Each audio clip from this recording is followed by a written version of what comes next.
Assalamualaikum warahmatullahi wabarakatuh. Hai, bertemu lagi dengan saya Fardan Mahmudatul Imamah. Kali ini di mata kuliah Islam dan Budaya Populer. Islam dan budaya populer, sebelumnya kita sudah belajar tentang Islam di masa Orde Baru, kita belajar tentang Islam dan Bollywood. Sekarang kita masuk ke Islam dan YouTube. YouTube ini menjadi gaya apa ya istilahnya, media baru. Sebelumnya kita sudah belajar tentang pengertian budaya populer. Di budaya populer itu kan ada yang mengartikan lebih seperti produk-produk komersil gitu ya, film-film, film dibikin di dunia hiburan, di dunia entertainment yang butuh biaya yang besar dan lain sebagainya, punya kecenderungan tertentu. Nah, tapi ada juga budaya populer yang kemudian diartikan yang hadir dari masyarakat sendiri gitu kan, seperti parade, seperti tradisi-tradisi, seperti festival, tradisi tarian, musik yang lahir dari dari masyarakat sendiri. Nah, YouTube ini seperti menjembatani kedua pengertian tersebut, dari pengertian yang pertama top down ke pengertian yang kedua bottom up. YouTube menjadi sarana orang untuk membuat konten yang bisa dinikmati banyak orang. Dia sendiri sebenarnya juga kalau dibilang komersil bisa kan, komersilnya juga. Terus yang lain dia juga bisa menarik perhatian banyak orang gitu, bisa menjadi alternatif TV. Bahkan sekarang orang tidak hanya nonton TV, orang lebih banyak menghabiskan waktunya di YouTube. Oke, langsung aja. Kali ini saya ditemani oleh dosen cantik, namanya Ibu siapa? Bu Adrika. Nama lengkapnya siapa ya? Adrika Fitratul Aini. Adrika Fitratul Aini, panggilannya Bu Adrika. Yap. Di rumah juga Bu Adrika. Beda lagi. Oh, beda. Jadi saya panggil Bu Adrika atau Bu Ya, secara formal di kamu saja. Oh, iya. Oh, ada nama panggilan formal, ada panggilan non formal. Ya. Oke, Bu Adrika adalah dosen ilmu tafsir ya. Iya. Ilmu tafsir di Prodi Ilmu Al-Quran dan Tafsir, Fakultas Usuluddin Adab dan Dakwah IAIN Tulung Agung. Kali ini kita akan mendiskusikan tema yang sangat populer beberapa tahun terakhir tentang pengajian tafsir yang dibawakan oleh Gus Baha ya Bu ya. Pengajian tafsir yang Gus Baha ini beberapa tahun terakhir ini sangat populer.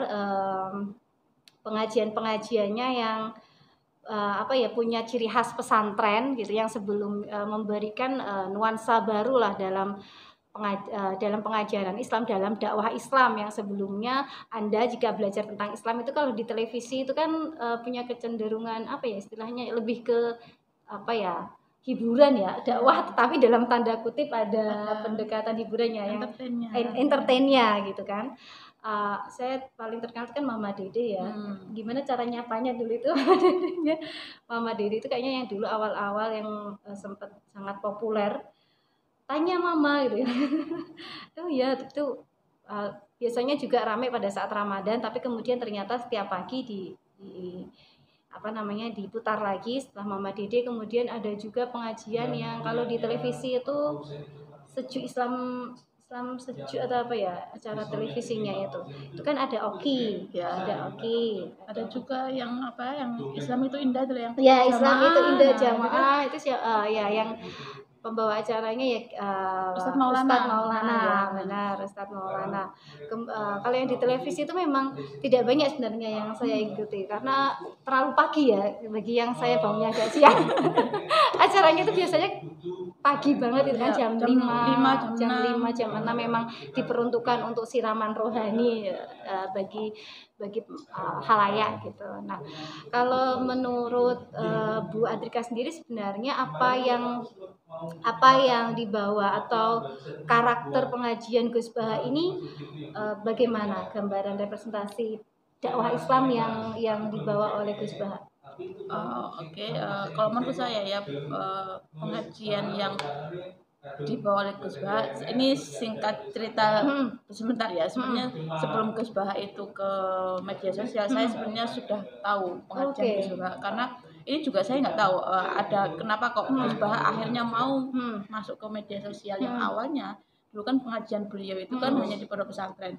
Saya pernah tahu itu ketika saya masih di Jogja, di pesantren di Jogja, di Pleret Bantul, itu beliau selalu tiap bulan ada pengajian di situ. Oke, Ya, tiap bulan. dan di situ tidak boleh direkam awalnya karena ada salah satu mahasiswa saya dulu di Jogja itu pernah ingin mengangkat penelitian tentang beliau di pesantren tersebut. Akan tapi Jadi sebenarnya tuh dia sudah cukup populer di kalangan pesantren. iya, Oke, iya, I see. ya sudah populer, akan tetapi pada saat itu memang tidak diizinkan untuk direkam dan beliau tidak mengizinkan itu. Nah, itu juga yang menjadi pertanyaan saya sebenarnya, apa latar belakang beliau sehingga kok banyak ya, kemudian seharusnya muncul berbagai macam, masuk. tidak hanya satu akun ya, bahkan tidak ada satu akun resmi yang bisa bilang bahwa saya akun resmi dari Gus Bah. Kayaknya semua akun itu kan kayak tiba-tiba muncul gitu rekaman pengajiannya di tempat umum, kemudian rekaman suaranya di pengajian kitab gitu ya. Oke. Ya, meskipun itu bukan akun official dari Gus Bah sendiri ya, tapi setidaknya jika beliau memang masih menganggap bahwa tidak mengizinkan untuk merekam segala pengajiannya itu, tapi kok ada perbedaan di sini, mungkin juga beliau mulai melihat bahwa bagaimana dakwah-dakwah yang ada di media sosial itu, sehingga beliau akhirnya mau terjun untuk ke dunia atau medianya pakai media YouTube, media yang lainnya tersebut seperti itu. Dan itu menurut saya suatu ya tadi yang sempat disinggung juga suatu angin segar ya bagi, karena selama ini kan banyak ya pengajian-pengajian yang ada di media sosial, kita tidak memungkiri kan banyak berbagai madhab juga, dan itu semua orang bisa mengakses itu, dan ini kekhawatiran kedepannya kan kekhawatiran jika orang yang mengakses itu dan tidak mumpuni, maksudnya keilmuannya terhadap apa yang didapatkan di media itu kan akan membahayakan juga bagi diri mereka masing-masing, sehingga saya rasa Gus Bah ini hadir dengan memberikan sesuatu yang baru untuk memberikan pemahaman terhadap ajaran Islam, terutama yang beliau dasarkan terhadap penafsiran Al-Quran untuk menanggapi hal-hal, berbagai hal yang terjadi, baik itu yang saat ini atau permasalahan yang saat ini yang dia kembalikan ke konteks masa lalu. Nah, itu saya rasa sangat bagus untuk melengkapi pemahaman masyarakat terhadap ajaran Islam, terutama yang belajar melalui media sosial seperti itu. Oh ya, benar sekali ya. Saya suka dengan pernyataan dengan tadi mengkomentari suatu isu tertentu dengan melalui masa lalu itu ada sejarah maksudnya, atau kajian-kajian kitab kuning ya. Ya, bisa kajian-kajian sejarah dan kitab kuning, dan juga beliau seperti ya di salah satu penelitian ya, mungkin juga teman-teman ini audiensnya juga pernah membaca di penelitian-penelitian yang berkaitan tentang Gus Bah.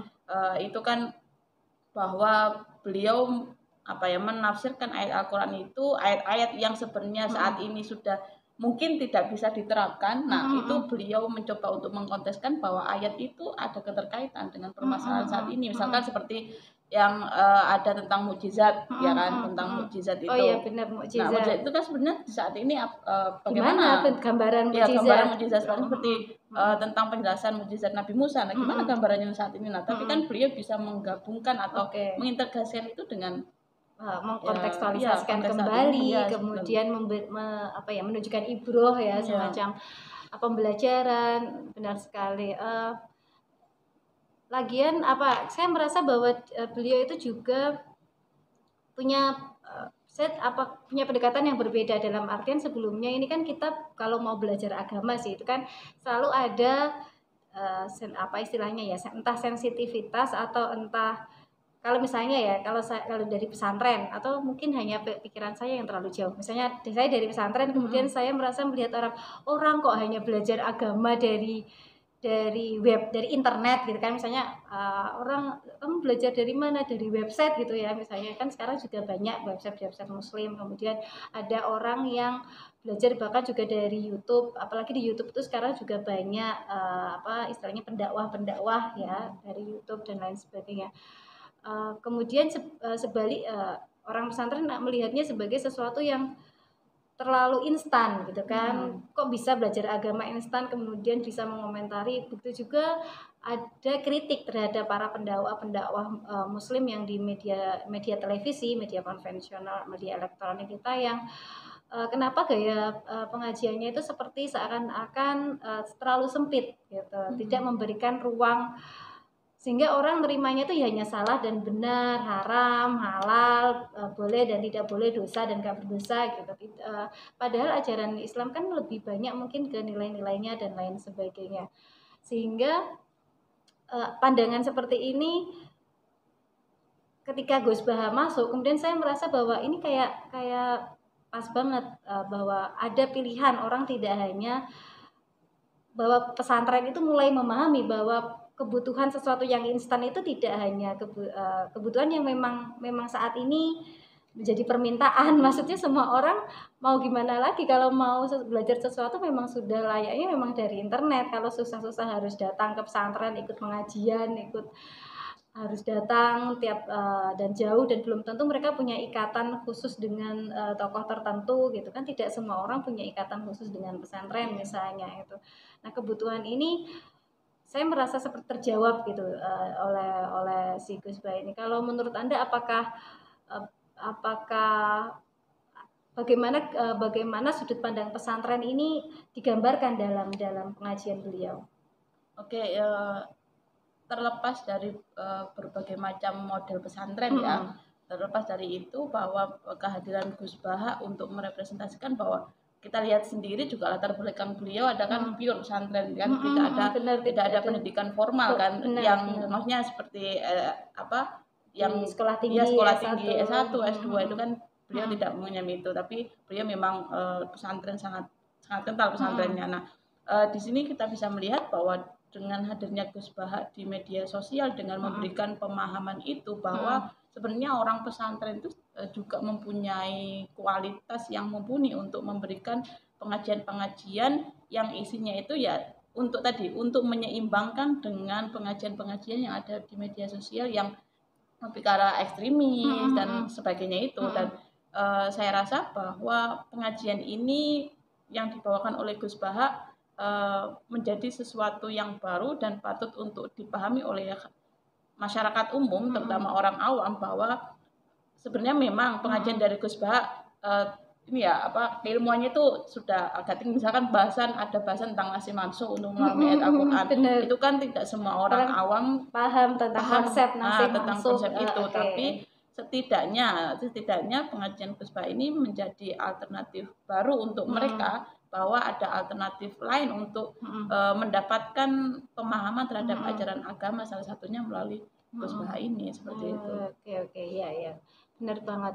Apalagi beliau sebenarnya juga cukup istilahnya paham dengan beberapa isu terkini misalnya ya, yang kadang-kadang juga muncul di pengajiannya gitu.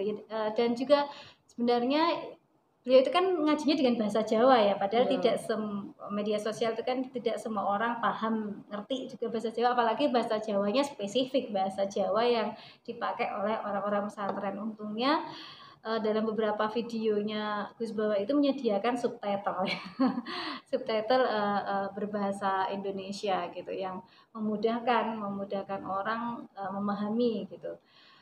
Kalau menurut Anda sendiri sebenarnya dalam tema-tema apa dalam pengajian Gus Baha yang menarik bagi Anda, yang menurut Anda wah ini bagus banget nih, ini pas banget disampaikan gitu, misalnya di media sosial atau di pengajian-pengajian yang kalau di pesantren itu kan pengajiannya spesifik kitab-kitab tertentu ya, jadi dia tidak kayak kalau di televisi itu kan lebih untuk memenuhi kebutuhan masyarakat. Misalnya masyarakat bertanya, dia menjawab. Sedangkan kalau Gus Baha itu kan lebih satu istilahnya ya, satu arah gitu. Dia seperti kita sekolah kuliah lah ya, ada buku, ada kitab, kemudian dingajikan gitu. Nah, menurut Anda sendiri bagaimana metode dan tema apa yang menurut Anda menarik dari Gus Baha ini? Oke, tadi sempat saya singgung materi yang disampaikan Gus Baha kadang memang tidak semua orang memahami itu, seperti tadi materi yang berkaitan tentang nasi mansuh seperti itu. Akan tapi ada beberapa hal yang ini penting atau menjadi suatu hal yang bagus untuk dipahami oleh masyarakat. Salah satunya tentang beliau model penjelasannya itu dengan menjelaskan bahwa ayat-ayat Al-Quran itu sebenarnya memberikan penjelasan kepada umat Islam itu tidak terlepas dengan logika. Ya, Oke, ya benar. nalar logika Nalar. itu ya. Salah satunya itu iya. contohnya tentang mukjizat, ya kan.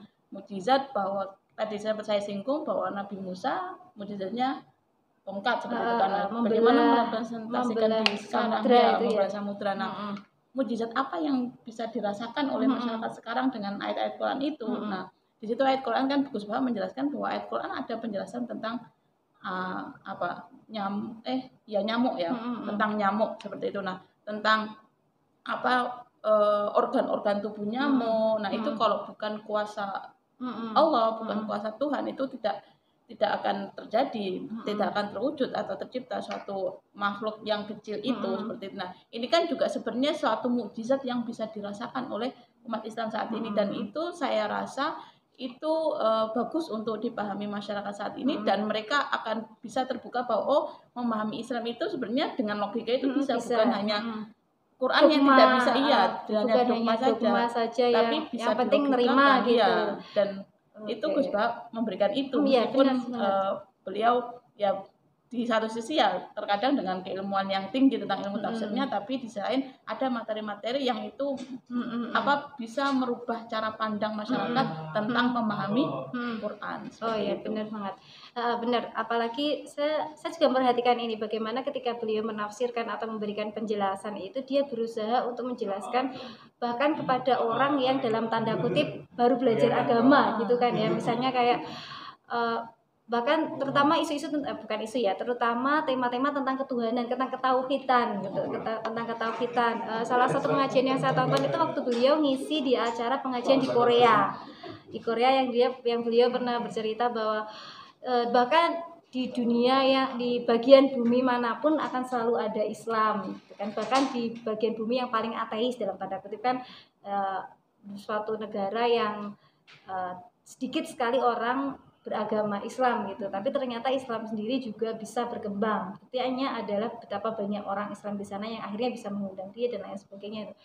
Itu seperti dia bisa menjelaskan mukjizat itu salah satunya, atau menjelaskan dogma-dogma dalam sudut pandang nalar yang akan lebih mudah diterima orang yang tidak banyak belajar agama juga kan, atau dalil-dalil, tidak harus menggunakan dalil-dalil capek kan kalau orang belajar, tapi dia bisa menarasikan dalam bentuk logika keseharian gitu ya Bu ya. Oke, benar. Tapi kalau menurut Anda sendiri ada kekurangannya nggak sih, maksudku ada efek samping nggak sih ketika pengajian pesantren, dalam itu kan dia pengajian pesantren yang biasanya hanya didengar oleh santri-santri ya yang tahu konteksnya, istilahnya kayak gitu, jadi tidak ada kesalahpahaman. Ketika dibawa ke media sosial yang tafsirnya orang mendengarkan itu pengertiannya bisa sampai kemana-mana gitu. Kira-kira adakah efek samping ketika pengajian gaya pesantren ini dibungkus lagi direpresentasikan lagi melalui media sosial yang dikonsumsi oleh banyak orang dengan latar belakang berbagai macam? Ya pastinya ada ya, karena setiap orang kan mengkonsumsi apa yang ada di media sosial macam-macam juga kan.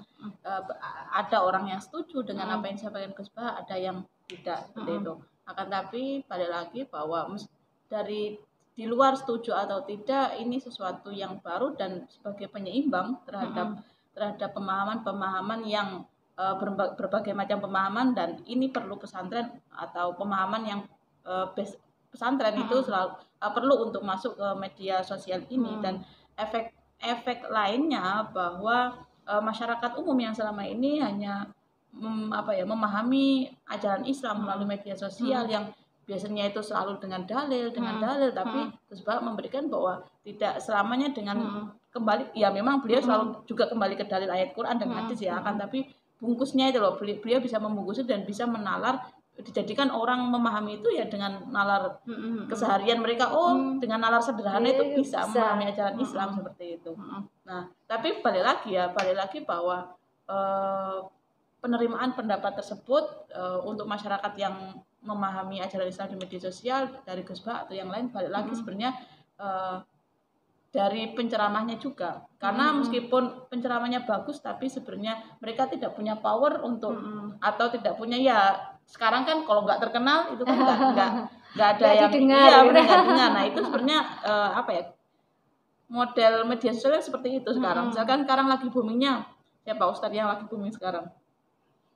Misalkan Taki Malik misalkan beberapa saat kemarin kan booming kan beliau. Nah orang anak muda, anak milenial sekarang kan semuanya langsung ya ke sana, suka mendengar benar. ceramahnya Taki Malik. Nah, sehingga di sini bahwa ya itu apa ya, media sosial itu juga punya siapa yang ngomong atau otoritas ya, punya otoritas ya, sendiri istilahnya. otoritas sendiri di media sosial itu juga perlu diperhatikan. Meskipun ceramahnya bagus sebagai penyeimbang. Nah untungnya Gus Bah ini kan juga sudah terkenal ya, sudah banyak orang yang memahami. Tapi dan ini kan nanti perlu juga tokoh-tokoh pesantren atau kiai-kiai yang mewarnai lain media sosial ini ya.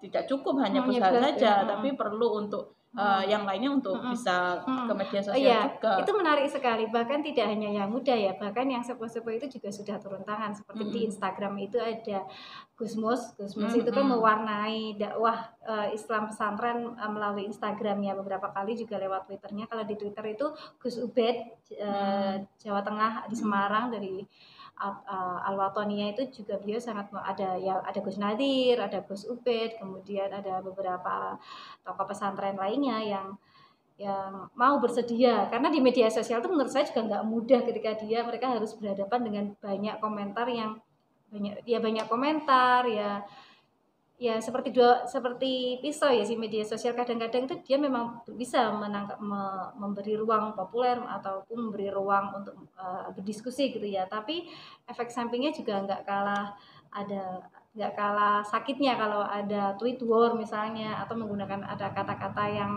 yang tidak pantas gitu kan. Itu kan juga kadang santrinya itu merasa eman gitu. Nanti gimana kalau kayaknya nanti disalahgunakan, kayak Gusmus beberapa kali juga sering sekali disalahgunakan di status-status yang di-share lewat WA dan lain sebagainya. Akhirnya tidak mudah sebenarnya bagi sebenarnya ketika pesantren ini menggunakan media sosial, mulai menggunakan media sosial meskipun perlu. Ya ada Twitter, ada Instagram, ada YouTube, mungkin di pertelevisian juga mulai dalam tanda kutip, mungkin saya nggak tahu istilahnya yang tepat itu lebih moderat atau gimana ya. Karena ketika saya memperhatikan Islam yang direpresentasikan di televisi atau di pengajian televisi itu punya kecenderungan dalam tanda kutip lebih banyak ngomongin tentang rumah tangga misalnya. Tentang kehidupan rumah tangga, tentang ya memang persoalan masyarakat kan kebanyakan memang kadang fungsi agama itu kan juga seperti itu ya, memberikan ketentraman istilahnya, jawaban terhadap persoalan sehari-hari. Sebelum saya tutup, Bu Adrika bisa ngasih semacam kesimpulan atau kesan Bu Adrika tentang pengajian Gus Bah ini di YouTube? Kesan saya tentang pengajian Gus Bah yang ada di YouTube, utamanya media sosial yang berupa YouTube ini, ya tadi lagi-lagi suatu angin segar ya untuk masyarakat, meskipun itu belum seimbang dengan para penceramah yang lainnya belum seimbang. Ustadz Basalamah. Aduh, kalau saya nonton video-video yang agak ekstrim gitu, aduh, kenapa juga banyak yang suka gitu loh maksud saya. Ya, tapi ini loh, sampai ada penelitian yang membahas tentang itu, klasifikasi ceramah-ceramah tentang tafsir itu, Ustadz Basalamah itu paling besar. Ya, paling besar filmnya. Kayak gitu isinya, itu kan juga agak mengkhawatirkan. Iya, tanda kutip ya. Nah, ini sehingga saya rasa terakhir ya bahwa ceramah-ceramah di YouTube atau mencoba untuk memberikan ajaran-ajaran Islam melalui YouTube atau melalui media sosial ini sebenarnya ada perang tersendiri. Kalau saya sebut, kalau ada perang tersendiri, bukan hanya perang untuk memberikan ajaran pemahaman ajaran Islam seperti Gus Basalamah, itu kan sesuatu yang agak kontra ya. Tapi juga di situ paradigma mungkin ya, para istilahnya karakter dakwah juga, isi kontennya juga. Bener, nah itu perang itu sebenarnya ada perang itu, tapi kan kita tidak ya, tapi ini hanya kan untuk nggak terlihat ya, tapi sebagai kajian kita bisa melihat itu bahwa perangnya bukan hanya perang untuk memberikan penjelasan tentang ajaran Islam, ajaran mana yang benar, mana yang salah, mana yang harus dilakukan, mana yang enggak, tapi juga perang paradigma, perang otoritas juga. Siapa yang menjelaskan itu ya, siapa yang banyak view-nya, ya itu yang akan jadikan pegangan sebagainya itu. Nah, itu. Benar, itu ya itu salah satu tantangan juga, entah baik tantangan maupun apa ya istilahnya. Kalau media sosial itu memang kalau masyarakat itu masih mending ya. Kalau masyarakat itu kan kalau ngomongin otoritas, kita punya Nahdlatul Ulama, kita punya organisasi, kelihatan konkret gitu. Tapi kalau media sosial itu kan networking yang ya hanya kelihatan akun-akunnya dan semua kelihatan setara. Kita tidak bisa melihat satu akun itu kayak lebih punya otoritas daripada akun yang lain. Kelebihan itu hanya dilihat dari seberapa akun tersebut menginfluence atau mempengaruhi akun yang lain, sehingga ada muncul influencer, buzzer, seleb tweet, selebgram, youtuber dan lain sebagainya. Tapi ya seperti itu mungkin ya. Ya jadi ketika melihat itu ya, ketika ini tadi sebelum bahas ini saya jadi ingat penjelasan di bukunya Talal Asad bahwa otoritas itu sesuatu yang sangat penting, sangat dalam setiap ini tuh pasti ada power di situ, ada otoritas, power itu pasti akan menjadi apa ya menjadi suatu inti setiap sesuatu praktek, suatu tindakan seperti itu. Mungkin itu pandangan saya mengenai tentang penceramah di YouTube tentang media sosial, khususnya Gus Bah ini sebagai bentuk otoritas baru yang itu mungkin Max Weber pada masanya belum mikir sampai sejauh itu kalau ada bentuk otoritas baru di luar 3 otoritas dalam pikirannya gitu ya kan. Kalau Max Weber ngomongin otoritas di pikiran dia itu kan seperti hukum. Hukum kan bentuk otoritas yang jelas punya kuasa dan punya kecenderungan memaksa, atau otoritas seperti nabi yang punya karisma tinggi seperti kiai-kiai, itu kan jelas bentuk otoritasnya. Atau bentuk otoritas